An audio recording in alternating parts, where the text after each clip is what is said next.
Hey Raghunath, tell everyone about our Patreon community. Sure, Kaustubha. The Wisdom of the Sages Patreon community is an incredible online yoga resource. If you like the type of yoga wisdom and culture we share on the show, then our Patreon community is a great next step. This is a listener-supported podcast, and any level of sponsorship will unlock a wide range of live and archived classes, talks, and even workshops.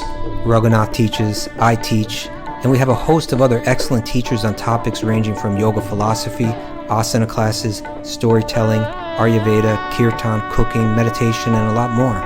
We even have an incredible online Bhakti 12-step recovery group. So if you want to check it out, go to patreon.com/Wisdom of the Sages. All right, let's get it on. Om Namo Bhagavate Vasudevaya. Om Namo Bhagavate Vasudevaya. Om Namo Bhagavate Vasudevaya.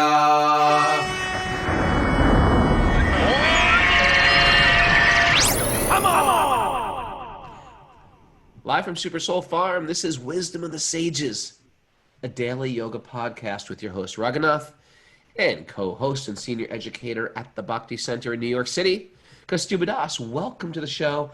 Welcome to Wisdom of the Sages, because life is short, and we want adventure. How about that? Life is short and we want adventure. Welcome to the show. We want spiritual adventure. We need a new tagline, because life is short and we want to make the most out of it. How about that? All right. Life is short and we want to wear exotic clothes around.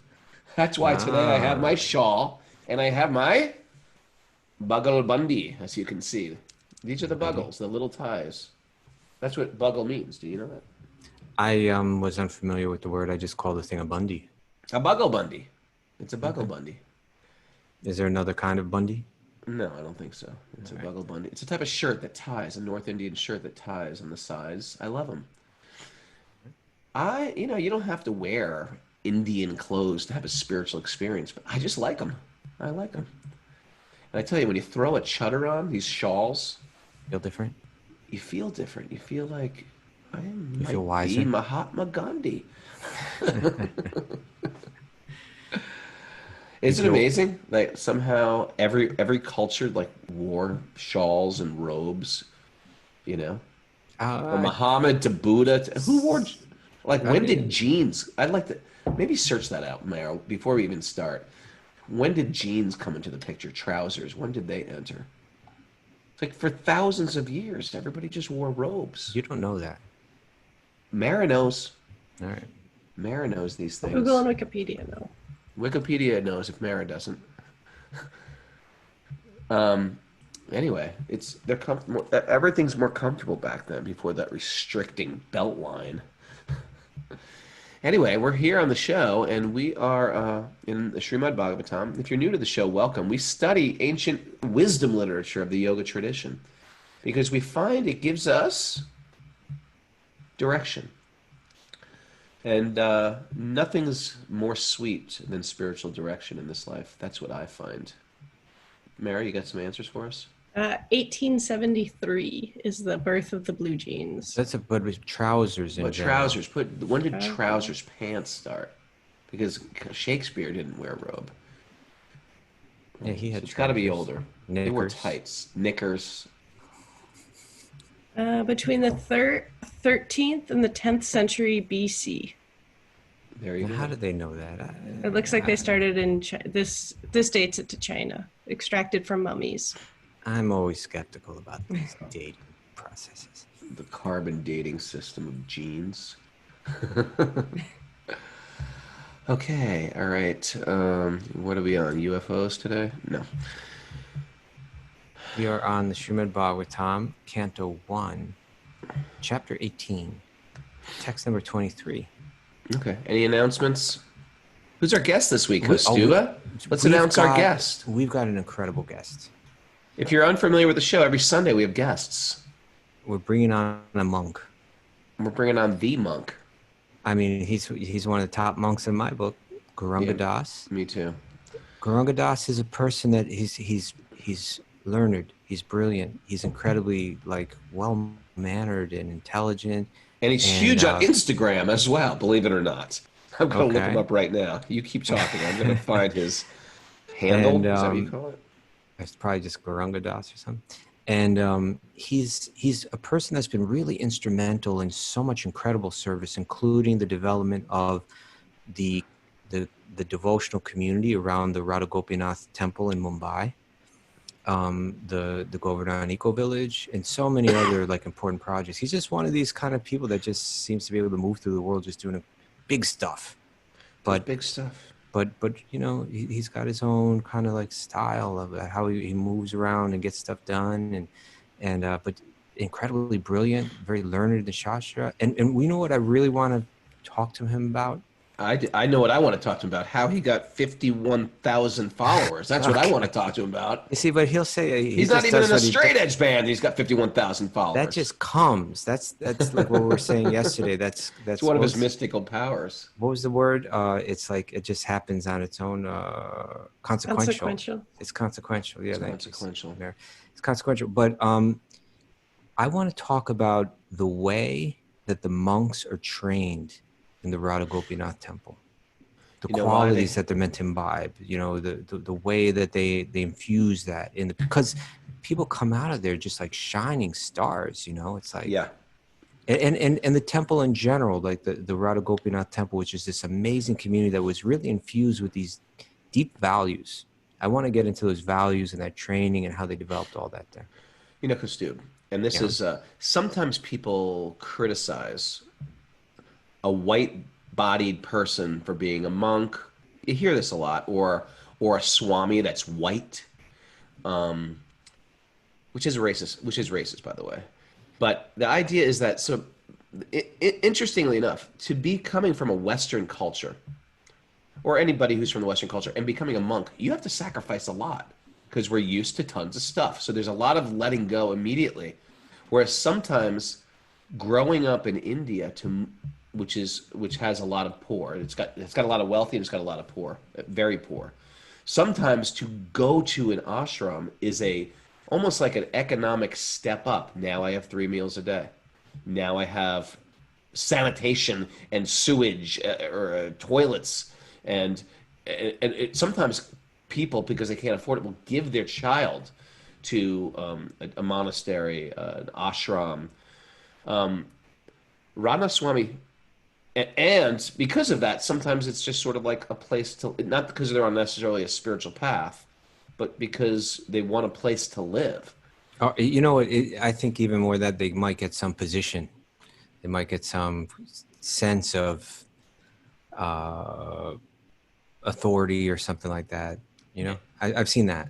I've seen it too. And I've met ones who just, buddied up to me. I remember when I first went to India and I met him. Why is everybody so nice to me? And I had a bunch of guys. They just really wanted to get to America because there's sort of ceilings they can hit in that culture where they can't, it can't get to. And I'm not even criticizing, but I'm just saying it's not like that in Chowpatty. There's a very, very high standard of who lives in that ashram.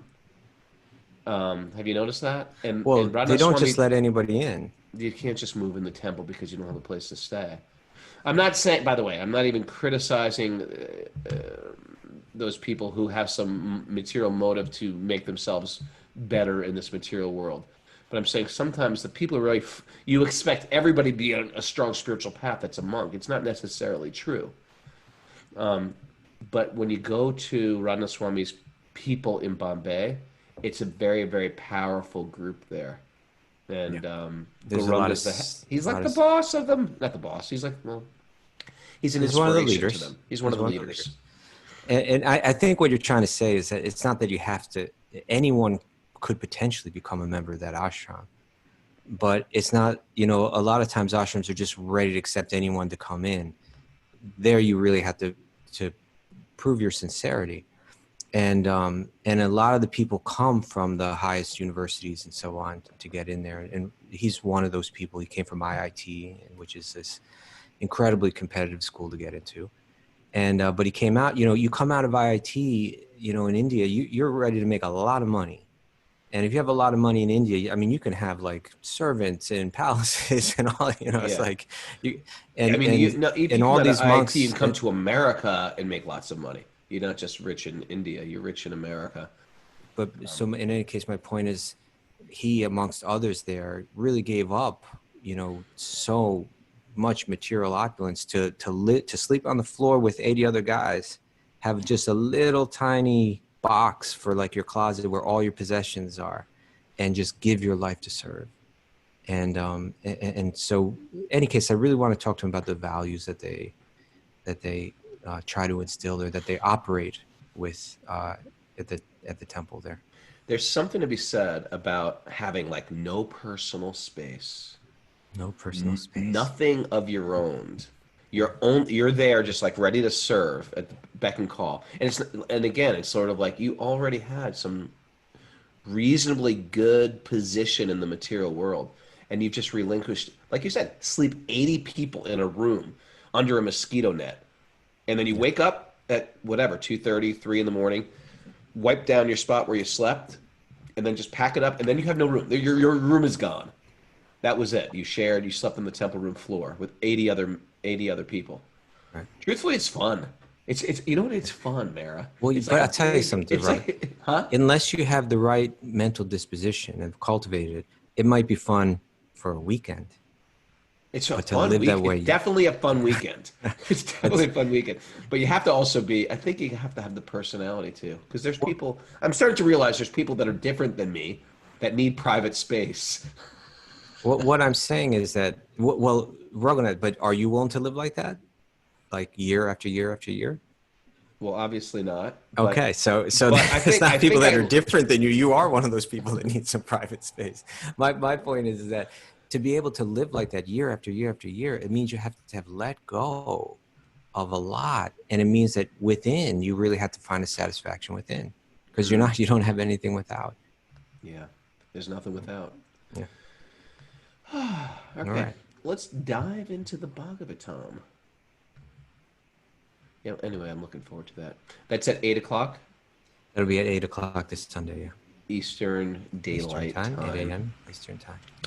Okay, before we read, we chant these invocations to bring us good fortune and various mystical powers. No, that is not. Well, that's maybe why you don't chant. That's why I chant them. All of a sudden, I just start levitating one day. It's going to happen. It's going to happen. Narayanam namaskritya naram chaiva narottamam devim sarasvatim vyasam tato jayam mudiraye. Before reciting the Srimad Bhagavatam, which is the very means of conquest, one should offer respectful obeisances to the personality of Godhead, Narayan, unto Narayan Rishi, the supermost human being, unto Mother Saraswati, the goddess of learning, and to Srila Vyasadeva, the author. Nasta prayeshva badreshu nityam bhagavat sevaya bhagavati utamashloke bhaktir bhavati naishtaki. By regular attendance in classes in the Bhagavatam and rendering service to the pure devotee, all that is troublesome to the heart is almost completely destroyed, and loving service to the personality of Godhead, who is praised with transcendental songs, is established as an irrevocable fact. Om Jnana Tamarandasya Jnananjana Shalakaya Chakshurunmadatam Yena Tasmai Shri Gurave Namaha. If you're unfamiliar with that last mantra, that's a mantra to our teachers, or these mantras, these pranams, they're thanks. It's giving thanks to people who have given us something substantial. And the idea is that every morning we give thanks. It's such an important morning ritual you'll see in this traditional culture, this Vedic culture. The idea is not that they've given us everything that makes us up what we know. For example, Kaustubha is very smart. Just a smart guy. I like to talk. That's my thing. It's not like the guru made me talk, or their teachers made us talk. It's not like the gurus made Kaustubha smart. But what they did was they've given us direction. And that direction, it's almost like the guy who's holding the switch when the train's coming and he pulls that switch and it makes the train go north instead of south. The guru or our teachers come into our life and they change the direction of how we use what we got. Otherwise, intellect can be used for our own ego, or intellect can be, we were saying the other day that people are great minds build bombs. Great intelligence builds, nuclear weapons, or great intelligence can dive into sacred literature, sacred wisdom, distribute it to other people. And of course, big mouths can really be annoying. They can ruin relationships, start fights, create wars, be rude and brash, or they can tie it into spiritual life. So we always give thanks in the morning, not necessarily that they've created everything that we have. We got born with this karma, but what we do with it, that's what we're giving thanks for. You like that explanation, Kaustubha? That works for me, sure. You sound like you wish you were one of those guys that were pulling that lever. I got that impression. Pulling that lever, giving people their No, spiritual no, direction. I just mean like on the train.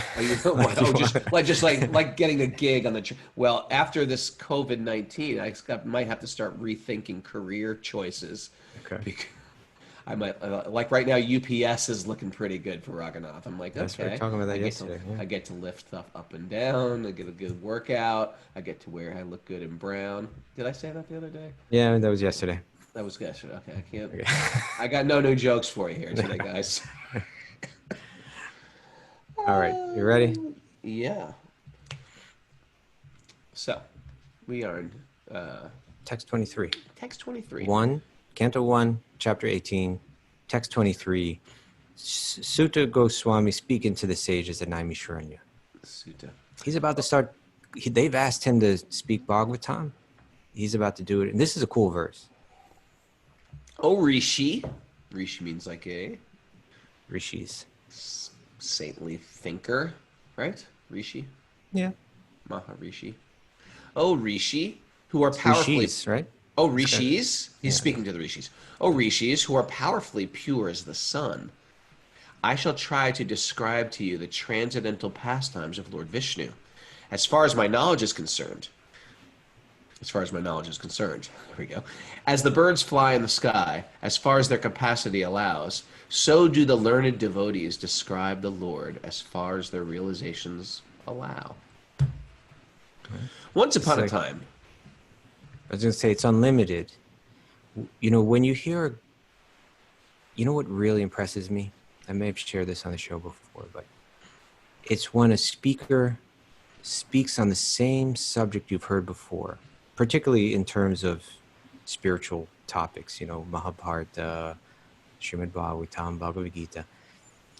You've heard it before. You've heard the subject. You've read the same verses before, but they begin to explain them, the very thing that you've heard before, but they reveal so much more through those very same words that are right there on the page. They pull something extra out. And what really impresses me is even when it's not like because they've read something else somewhere else and then they bring that in, but they're just showing you what's there. And then when they show it to you, you feel like, how did I not understand that before? It's right there. But they're just deeper. Or like here it's saying instead of deeper, it's like they're higher, right? It's like the birds fly in the sky as far as their capacity allows. So do the learned devotees describe the Lord as far as their realization allows, right? A person that's realized, that's not just academically learned, but that actually really understands the message in very simple words, they can show you so much more, and it goes deep, Yeah, it's beautiful. Okay, text 24 and 25, Kaustubha. But before we start, I just want to share that. So now we're about to start, like what the theme of the chapter is, where Maharaj Parikshit. Now the storytelling is going to start. It's even going to start with Once Upon a Time, right? Once upon a time. And now we're going to hear about how we've heard so much building up to this point about Maharaj Parikshit. We heard about how he was in the womb. And protected in the womb. He was protected from that weapon in the womb. He's related to Arjuna. We've How heard cool is he's that? How related cool is to that? That's cool. Very It's cool. very cool. We heard about how he was coronated as a king. We've heard about how he ruled as a king, how he dealt with Kali, and protected the earth and protected Dharma. Sure. And now we're going to hear about where this is all meant to go, like how he gets cursed, how he gets cursed to have only 7 days left to live, how in that circumstance, the next chapter we'll go into how he meets his guru and hears the Bhagavatam. So the storytelling is about to start right now, but this story, some time back, about like 50 classes ago or something like that. About 50 classes ago. Something like that. We read from Mahabharata about the same thing that's being described here in Bhagavatam, about this curse, about the way that it all plays out, that he acts out of character, right? Where he's normally a very tolerant and kind person, he does something that's just it was off, and in particular was off to a great soul. Like, what? Sometimes great people screw up. Well, that's my point. That's one of my points. Is that there's a lot of good lessons here, and one of them is sometimes good people act out of character. We live in a society where we just want to crucify anyone for any little mistake. But any little mistake, we want to, yeah. And then another lesson, all these lessons we may get to today, that the difficulties in life, the curses, the reversals, that they can be seen as very favorable. That's one thing. Another thing that we can see today is good people sometimes act out of character. Should we just try to crucify them, or should we try to be taught? And what is it? And when you crucify them also, did they change? It's just like, we're trying to change people through humiliation. Well, right? let's talk about that when we get there. And you've got a lot of good stuff to share on that. So where does that come from? Why are we behaving that way? Why do we want to crucify someone when they misbehave? And also, the wise people have the capacity for reflecting on their own behavior and experiencing repentance, right? Otherwise, how do we improve? So that's also going to come. These are just some of the lessons that are coming. This is great stuff. You're now that same guy you were talking about who reads the same thing, but it's like extracting so much out of it. Well, it's right there. Okay. Once upon a time, Maharaj Parikshit, while engaged in hunting. What? Hey, let's just share this. Okay. We don't hunt. I got a shotgun, but we don't hunt. You know I got a shotgun? Let's not talk about your shotgun. I'm sure you have all kind of adventures with it. We don't hunt, but whenever you have a culture I can see you out there in your forest like Elmer Fudd walking around, just waiting for disaster to happen. Oh, are you laughing at me, Mara? Heck, Mara. Anyway, there is a class of people that need to protect. They just always will, because there's always vulnerables. And what's vulnerable? Like, we don't have it anymore. We were just talking about this the other day. Imagine a land. Like, I live in the farm here. Imagine if there were Bengal tigers here. Yeah. You know what a Bengal tiger is? They're like massive. They eat like snowcats or snow leopards. They're massive. They're huge. They could eat a panther. Bengal tigers are so ferocious that imagine, and this happens all the time. It's still happening in India. A leopard goes into a school, takes a child. It's just one of these things that happen when you're dealing with big cats. You live in a village, and there needs to be a person who's going to protect. I mean, how many people would be into cross country and mountain biking? So you're saying we live in a different world. We live in a different world. There's no giant cats around. No one would be into mountain biking in upstate New York.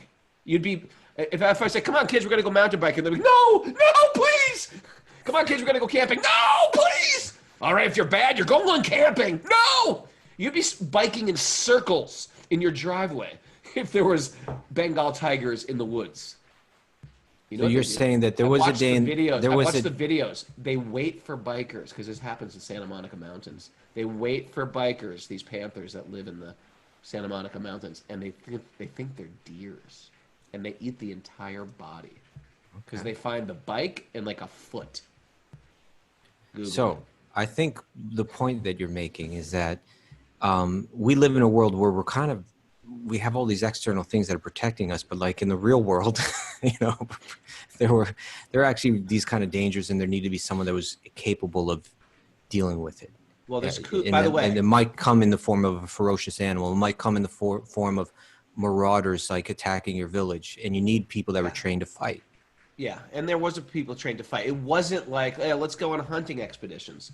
That came with the British Raj, where they just go out and they just take down all these rhinoceroses and musk deer was a big thing for the British for perfumery. You're going off on tangents, right? This is all. Anyway, this is part of the culture. Perfumery. They got the musk deers, and anyway, leopards. And they just it wasn't like that. It was for protection from the vulnerables. By the way, okay. Well, I was just saying the warriors. They were a very small segment of the society, and they were granted certain. They were granted the right to hunt. Very few people in society would be doing it. It was allowed, not encouraged. It wasn't. If you were a hunter, it was considered very low class. But it was allowed for the warriors to train. But at the same time, we see that whether we're reading Ramayana and Dasarath, whether we're reading Mahabharata, whether we're reading in Pandu, whether we're reading Bhagavatam and Parikshit, whenever we see that these kings hunted, there's always trouble that follows it. Mary, remember the story about Pandu when he went hunting? He hunted the deer that were mating. Mm-hmm. And what happened, Mara? They cursed him, so that got cursed. The deer wasn't a deer, it was a human sage who turned his body into a deer and spoke in a human voice. He wasn't standing. He was standing with his deer hooves. Why do you go up with the hooves? It's true. Why? Why can't he just got hit by an arrow? Why is this deer going to do something totally unnatural and stand on its hind legs? Because when things are about to die, they get a last burst of energy, and it's true. Remember, Ganesham said that they get this big burst. Get up, and they start to talk. I don't remember him mentioning that. I don't remember. Let's get on with this. By the way, there are cougars that live in upstate New York. You can find them. People who live up here know they're here, but they were definitely here at the turn of the century. Okay. But again, the point is, very few people in society were allowed it. It wasn't encouraged, and the way that the sacred text laid out is every time someone did it, they get in trouble. So it's discouraged. It's very much discouraged. Okay. Yes. All right. Once upon a time. Once upon a time. I just scrolled by mistake. Oh, Krishna. You lost it? Yeah, I lost 24 and 25. Okay, thank you. Once upon a time, Maharaj Parikshit, while engaged in hunting, that's where we got lost. Yes. In the forest with bows and arrows, right? He had just one bow. He had many arrows, one bow. Bow and arrows. Extremely fatigued, hungry, and thirsty while following the stags. Huh. They didn't hunt the does, maybe. While searching for a reservoir of water, he entered the hermitage of a well-known Shamaka Rishi, and saw the sage sitting silently with closed eyes. Hold on a second, Kaustubha. I hate to bring it back to hunting, but I just said this whole thing about dangerous cats. Yeah. But here he's hunting a stag. Yeah, he was just they tried to improve their expertise in bowmanship and all of that. All right, so there was some hunting of non-dangerous animals. Yeah, I mean, you hear stories about how the Chhatris, they would have to fight a cat with just a knife. Right? Isn't that true? I understand, but this is a deer. Yeah, this is a deer. It's a different thing. Okay. Now, here in this first week, it's describing the sage, right? It says, Dadarsha Munim Asinam, that they saw the sage, this Muni, right, seated, right? He's sitting in his asana, Shantam, peacefully. Yeah, silently, peacefully. Milita Lochanam, with closed eyes. I gotta lose my UPS shutter right now. All right. Now here's from the commentary, and this is the part where I was mentioning, like how he's going to get cursed. He's hungry. It mentions he's extremely fatigued, right? Somehow he got in a position that was unnatural. Somehow he got in a position where he wasn't at his best. Right. Somehow he became extremely fatigued. This is what Prabhupada says. He says, Maharaj Parikshit was a pure devotee of the Lord. And there was no reason for him to become extremely fatigued, hungry, and thirsty, because the devotee of the Lord never becomes perturbed by such bodily demands. But by the desire of the Lord, even such a devotee can become apparently fatigued and thirsty. Why? Just to create a situation favorable for his renunciation of worldly activities. Now, okay, so you're Prabhupada's saying most people say this is really unfavorable, but Prabhupada say no, it's favorable. One has to give up all attachment for worldly relations before one is able to go back to Godhead. And thus, when a devotee is too much absorbed in worldly affairs, even dutiful affairs, right? Even like being good and taking care of the stuff that you need to take care of, but at some point in life, we need to let go.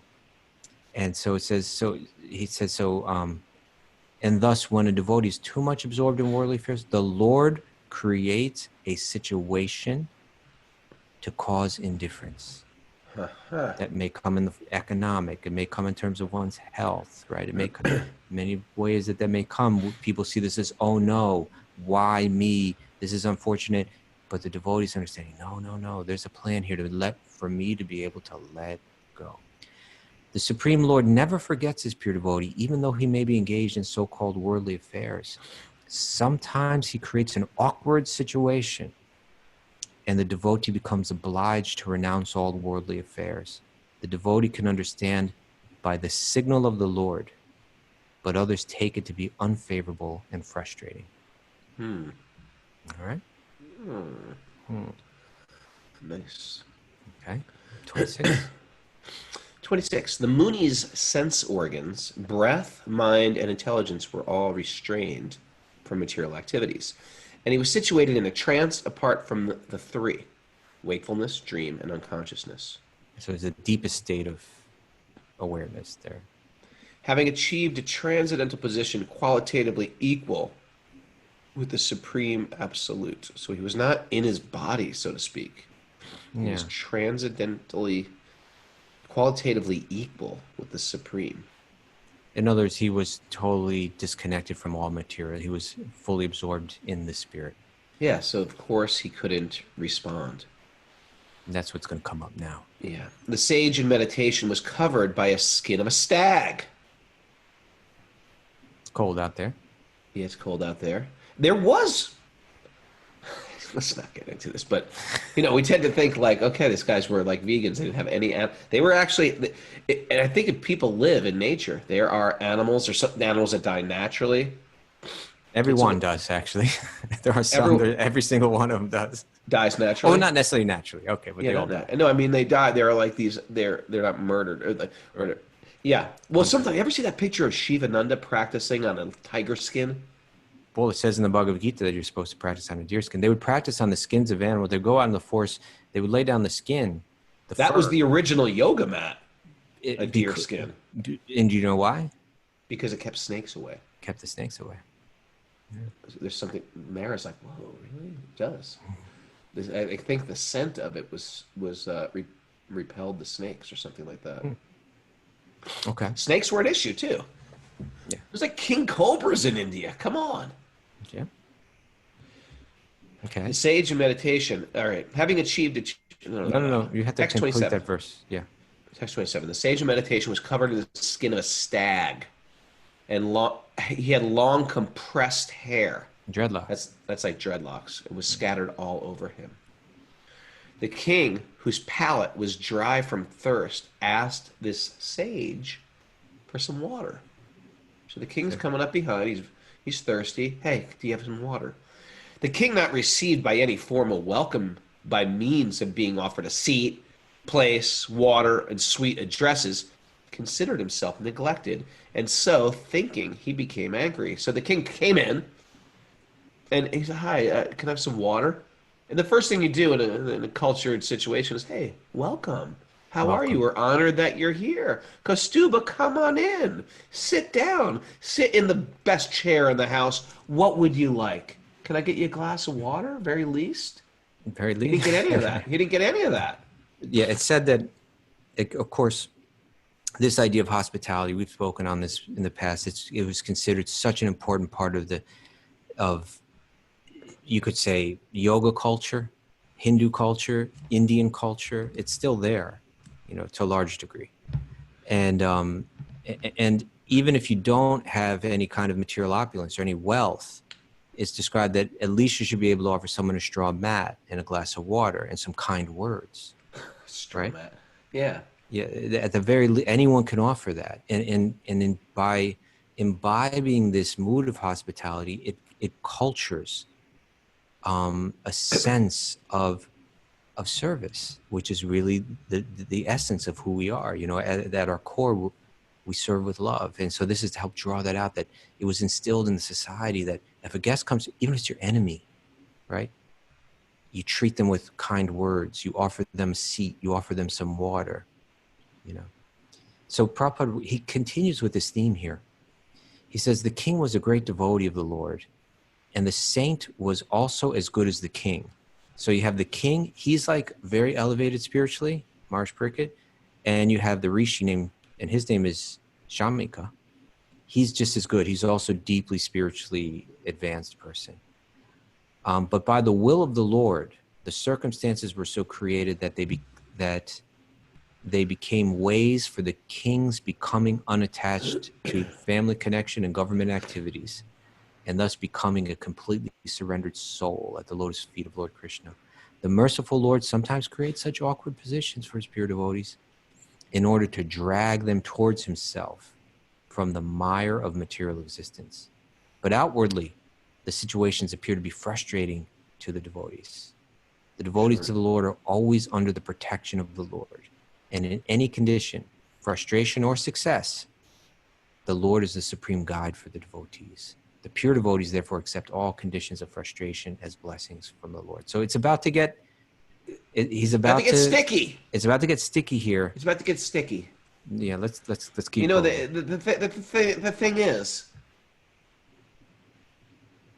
yes. What is the thing? When we're going through our stuff, generally, I find that when people get sincere, Krishna gives them this honeymoon period of joy and bliss and ecstatic, and Krishna gets them attached to the joy of connection.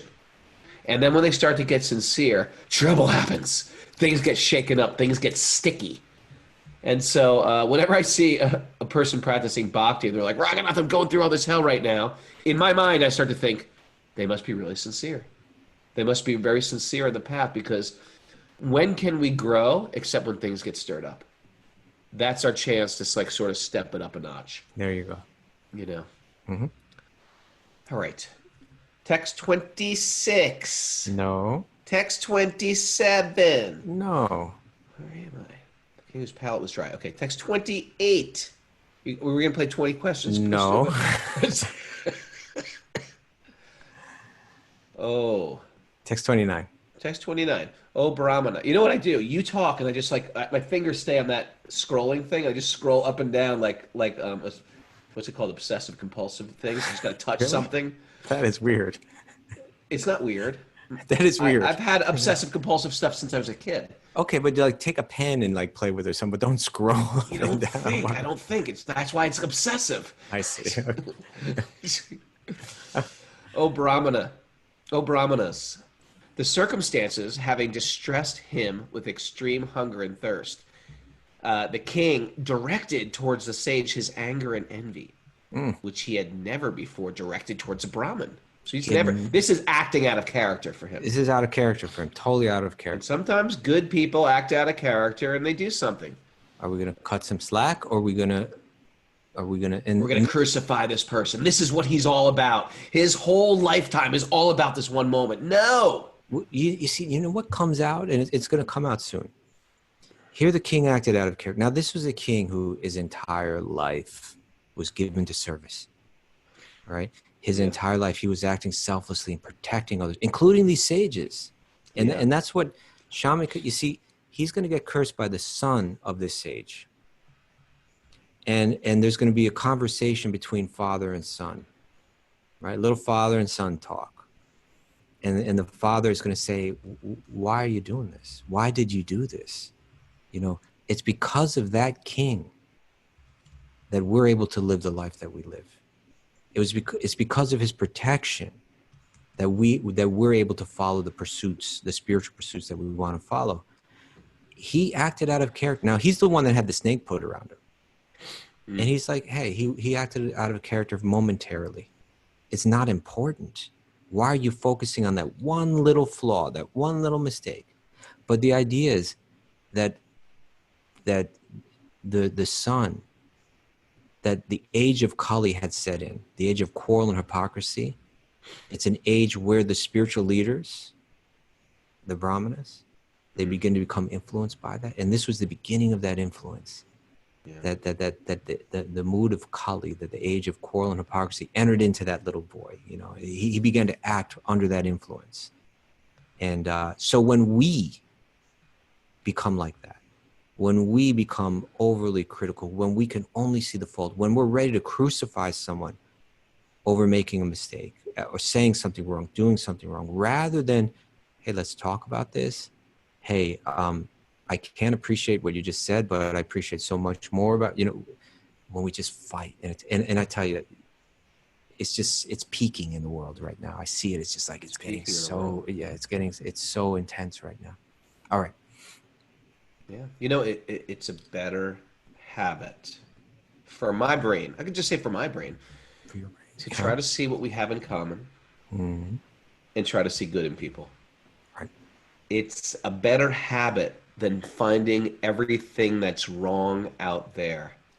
That's an easy way to go. It's a smoke screen for my own faults, so I can overlook all my shortcomings and just project how the change should be out there, overlooking my change, overlooking what I can do. Often it's that we, in our condemnation, we're embodying the same kind of thinking. You see it all the time. As that which we're condemning.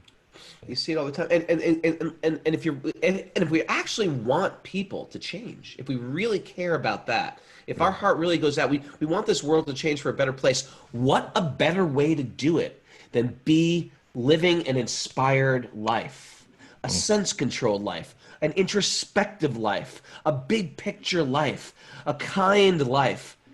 That is going to change the world. I see people practicing their spiritual life, and I'm inspired by them. I want to be like them. Shaming a person is not going to work. People can change out of shame, just like a parent. You can shame your kids, and they might even change, but they're going to grow up so mentally disturbed they're going to hate themselves. Just like you get these dogs from the pound, right? And sometimes they've been abused or neglected or beaten. I mean, how do you change that dog? Do you beat them more? You got to love that dog. You love a dog and he's going to change. You don't beat him more. And we've created a culture where we're just trying to beat everybody down.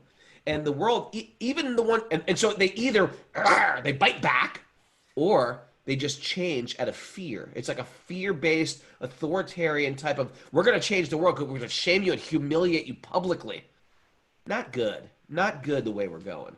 That's why this stuff we're doing is the most important. That's why Prabhupada called this the ultimate welfare work. Now, people might be like, really? Maybe not the ultimate. The total ultimate. Because the yoga culture is all about turning the microscope on me and my issues.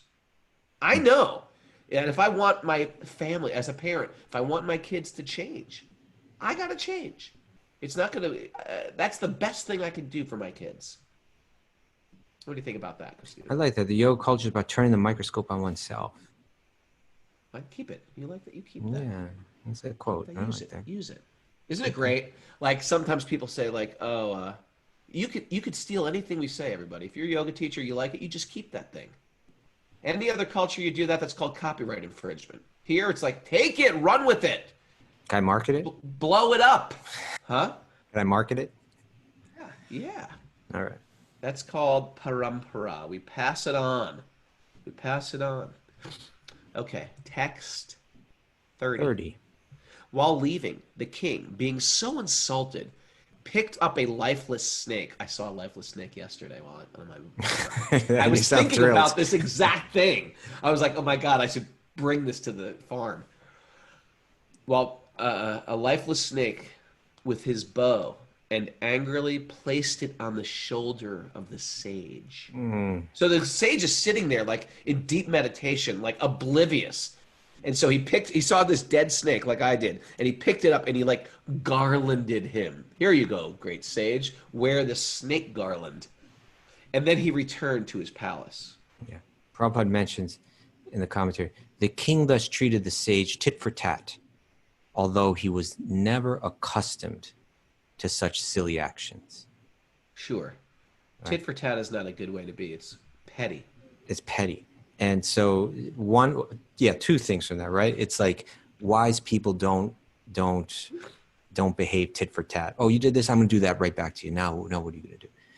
And at the same time, the king was not accustomed to that, but he acted that way one time under these conditions, being fatigued and everything, misunderstanding, and so on. Okay. Text 31. I should have brought that snake back and put it around your neck. Oh, hey, while you were sleeping. Curse me. Okay. Mara. Text 30 or 31? Text 31. It's that time of year where I cough and snort. Upon returning, he began to contemplate and argue within himself whether the sage had actually been in meditation, with his senses concentrated and eyes closed, or whether he had just been feigning trance to avoid receiving a lower kshatriya. So Because now the warriors and the kings are second in the hierarchy. Yeah. They are like, if you want to be number one in that Vedic culture, you are to give up everything. Is that interesting? You want to be number one? Voluntarily take a vow of poverty. You want that power? You're number two. Interesting way to set up a society, isn't it? It is. And so now he's back. He's had a chance to drink some water. He's had a chance to kind of get his senses back. And he realizes, hold it. Well, he's reflecting now. Now, this is another lesson, right? That rather than just feel justified, I'm the king, right? I should be greeted properly. I spend my life, put my life on the line, right? I put my life on the line to protect that person. The least he could do is offer me some water, right? He didn't offer me anything. I'm justified in what I did. He could have justified his misbehavior, rationalized it. And what do we say about? He didn't trade his expectations in for appreciations. And what do we say about rationalization? Rationalization is the mother of what did we say about rationalization? So rationalization is the intelligence working on behalf of the false ego. Let me decipher that. Rationalization is the intelligent. I never heard that one. That's a Mara, hashtag that. Maybe a mug, maybe a t-shirt. Okay. All right. Rationalization is the intelligence, the buddhi. Is the intelligence working on behalf of the false ego. Working on behalf of in other words, rather than working for our liberation, we're engaging that same ability to think, to discern, but we're just using it to bolster our own illusion, our own sense of false ego. So he could have rationalized what he did. He could have used his intelligence to come up with reasons why it was just. Might be a good shirt. Yeah, in support of his, I'm the king, right? This wasn't. I'm always good. Everything that I do is reasonable. He could have tried to support that illusion with his reasoning, but instead, he used his reasoning for self-inquiry. Did I do something right or did I do something wrong? Right. Yeah. And so that is how yogis, wise people, they have this capacity, reflecting on their own behavior and experiencing repentance. It's actually, with that clarity saying, I did something wrong. I don't feel good about this. I want to make up for it. So Prabhupada writes here, the king, being a devotee of the Lord, did not approve of his own action. And thus he began to wonder whether the sage was really in a trance or was just pretending in order to avoid receiving the king, who was a Kshatriya and therefore lower in rank. Repentance comes, you had a question about repentance this past Saturday, right? In our question and answer session. Yeah. What's our take on repentance? So here's a good, Okay, go. Repentance comes in the mind of a good soul as soon as he commits something wrong. Right? Nice. Rather than rationalization, there's a sense of repent. Now, we may feel a sense of like, we don't even like to hear that because, when we think of repentance, what I think of when I hear repentance is the first person I think is John the Baptist, right? You're a little familiar with your biblical stuff? I've learned my entire New Testament from Godspell and Jesus Christ Superstar. Of course I am. Okay, so John the Baptist was this person that was just walking around saying, repent, right? Yeah. It was like he was telling everybody to repent. He was telling everyone to repent. He was considered sort of like a madman. Yeah. Now he was righteous. He was good. But like, I think a lot of, like that Christian street preacher that we see, that they're kind of trying to play his role, You've seen that? I'm going to be like John the Baptist. I'm going to stand on the corner and just shout at everyone to repent. The whole society is going downhill. I'm going to be that person. Usually it doesn't work, Usually it doesn't really have much of a positive effect. But there is something very positive about repentance. And so Prabhupada says, repentance comes in the mind of a good soul as soon as he commits something wrong. And so that's another lesson that we're seeing coming out of it, that his way of responding was self-reflection. And when he thought deeply about it, he realized, I did something that wasn't right. So we're going to see how he steps up, how Shamika Rishi steps up, right? Although he's been offended, he's been acting in such a way where a person would be offended, put a dead snake on him. He's not going to be affected by that. So we see both Maharaj Parikshit, he's elevating his thought. We see the sage Shamika, he's elevating his thought. And we see the son, Shringi, he wasn't able to do that. He was affected by Kali. He was affected by the age of quarrel and hypocrisy. And his actions just brought forth further destruction.